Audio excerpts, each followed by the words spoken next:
with some other people in our community. There's something called the Wounded Warrior Unit, and there's a place called Fort Stewart, Georgia, where a lot of people returning from Iraq and Afghanistan are coming through this unit because they have such severe post-traumatic stress disorder. They've seen things that no one should ever have to see. They've done things that no one should ever have to do in the name of our country. So they've signed up for this. They're 18, 19, 20 years old. They've gone overseas. They've had to encounter situations and events that are horrific. And they come back and they don't know how to be part of society anymore. They have families, they have children, and they cannot be there.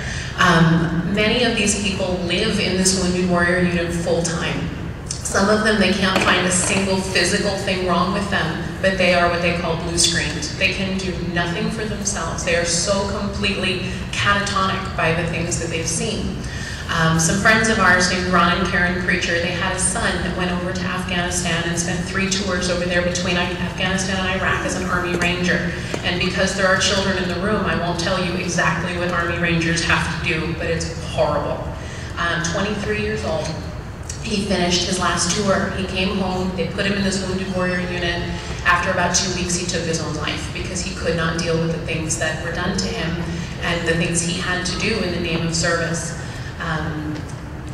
Ron and Karen, of course, were absolutely devastated, and they've kind of spearheaded this project, and now we are in there with them. And it's just 4 people, myself and my husband and my children, and then, of course, the 2 of them, that we want to do something good.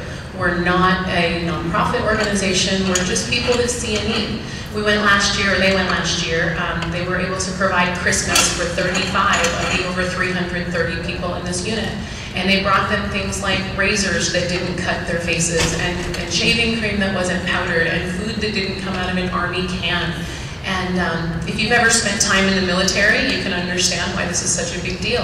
And these people who were absolutely catatonic, that wore combat boots instead of suits to work every day, had tears running down their faces, the toughest of the tough, because somebody cared enough to bring them a razor.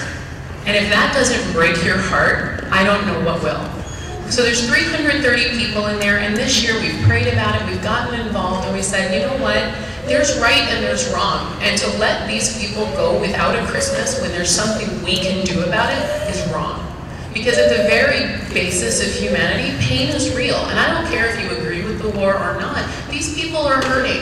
And for me to sit at home with my children on Christmas Day and pretend that the world is a wonderful, beautiful place, and it is, but to pretend that there aren't people that are hurting out there and there's not something we can do about it is wrong. So we're going to take our children this year. My husband and I have decided this is going to be our Christmas. We're going to go up to Fort Stewart. We're collecting donations. We're trying to get this running.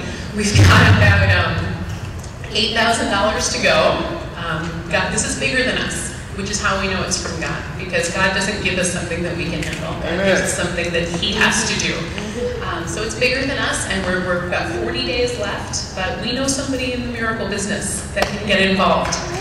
We've got some flyers up here if anybody would like more information. I came up with this idea. There's a lot of people, at least on my Christmas list, that I have no idea what to get them. But if I send $5 to a soldier to be able to get him a decent meal, I think that's the best gift I can give somebody. So we've got cards. If anybody would like these, it just says Merry Christmas. A gift has been provided in your name to help a wounded soldier. There's no monetary amount for the card. We found that $30 can provide Christmas to one soldier. So we're trying to raise about $9,000. We're about $2,600 into it with 40 days left to go. But again, it's bigger than us, and God's bigger than us. So.